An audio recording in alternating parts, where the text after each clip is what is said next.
Kia ora everybody, Chris Farhi here from the Bayleys Insights Data team. I've got Ankur Dakwale talking about the biggest news in New Zealand real estate. Ankur, whereabouts are we? Yeah, so we're in a really cool apartment today. This is 904 by 20 Omana North in Milford in Auckland. Now this is a top floor seaside level apartment. It's got 2 bedrooms and 3 bathrooms. It's executive living at its finest. If you want to learn more about this, please get in touch with Joan Barton, Kirsten Bishop or Edwin Killick from the Bayleys Residential Projects team. So we've got a good lineup for today's video. We've got the latest GDP statistics from the government's first passive house development. We've got a snapshot of recent sales from Hanley's farm down in Queenstown, a bit of content from Spain and Singapore, and of course we've got the property of the week. So Ankur, first off, the latest GDP statistics came in. Yes, so these were released by Stats New Zealand for the 3 months to March 2023, and it shows that GDP is down 0.1%. Now, noted that this quarter was down as well. Initial impact of Cyclone Gabrielle and the teachers' strike would have come through in this. But what's interesting is that the previous quarter was also down at negative 0.7%.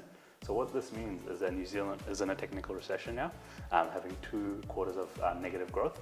Yeah, also interesting as well because the economists have commented that this recession's a little bit odd because the job market's still strong. People don't seem to be too worried about losing their jobs at the moment anyway.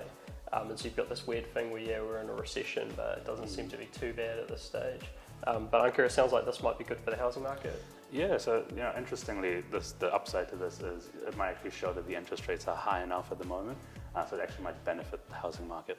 Yeah, cool, interesting. So Ankur, over the past week, we also had the government announce their first passive housing development.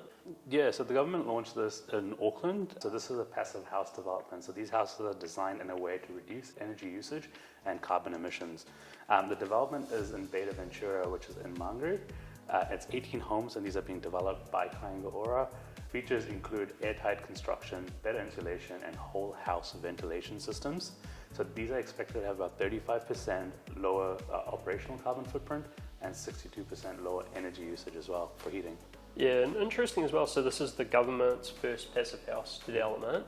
In addition to that, we've seen different projects popping around New Zealand with similar features. I think there's a good example down in Pegasus in Canterbury. But something quite interesting to watch out for just in terms of that lower energy usage.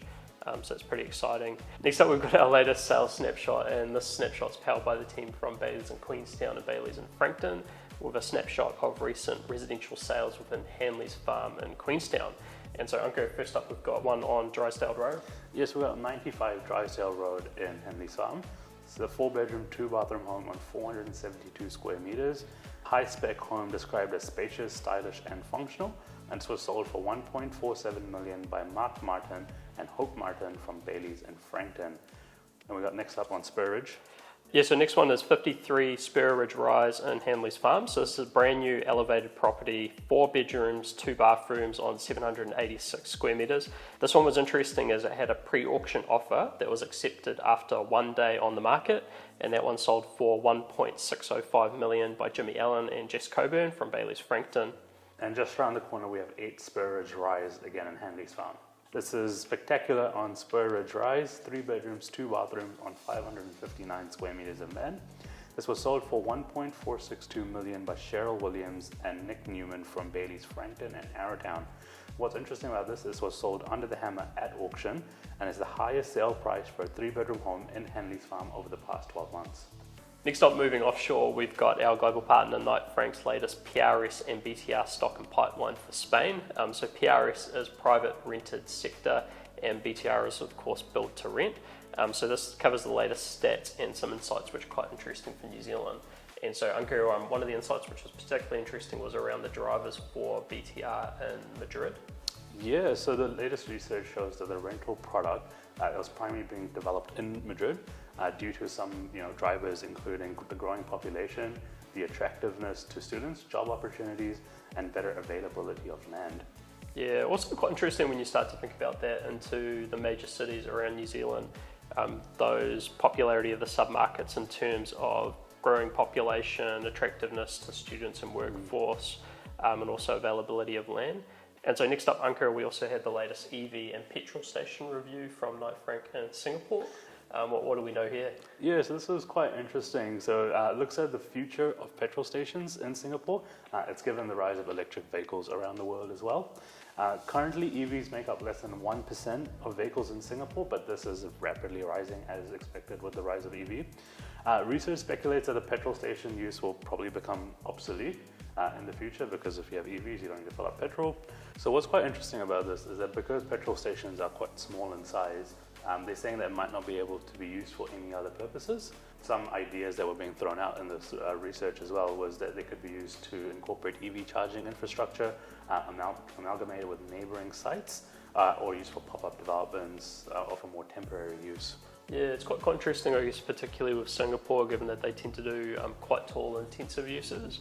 If we look at New Zealand, there have been some pretty good examples of service stations redeveloped into other uses, particularly in central areas. Two examples that pop to mind are 155 Fanshawe Street in Auckland CBD, so just on the edge of Wynyard Quarter, redeveloped into a large office building. And then another one is at the bottom of Stanley Street on the edge of the city. We've got what used to be, I think it was like a Caltex station, redeveloped into a very large student accommodation block for the University of Auckland. And then finally, to wrap up, we've got our property of the week. So, Ankur, what have you got for us this week? Yeah, so my property has to be the one we're in at the moment. So 904 by 20 Omana North in Milford in Auckland. Now, this is a top floor seaside apartment, 2 bedrooms, 3 bathrooms on 147 square meters of floor area. Top quality finishes and appliances located in the vibrant and highly sought after Milford area. So if you want to learn more about this, please get in touch with the residential projects team using the link in the description. Yeah, cool. And then for my property of the week, I've got 970 Tora Road in Martinborough. So this is a 5-bedroom, 5-bathroom lodge sitting on 362 hectares. It's got stunning natural environment featuring river terraces and steep hills with sunny basins. Full array of support buildings, including multiple large sheds, a wheeled shed and yards. So if you want to learn more, contact Lindsay Watts or Andrew Smith from Bayleys Wairarapa. Well, that's it, we'll wrap it up here. So massive thanks to the vendor for this property, the Bayleys Residential Projects team for hosting us. Cheers, Ankur. Thanks, Chris. And we'll see you next time. See ya.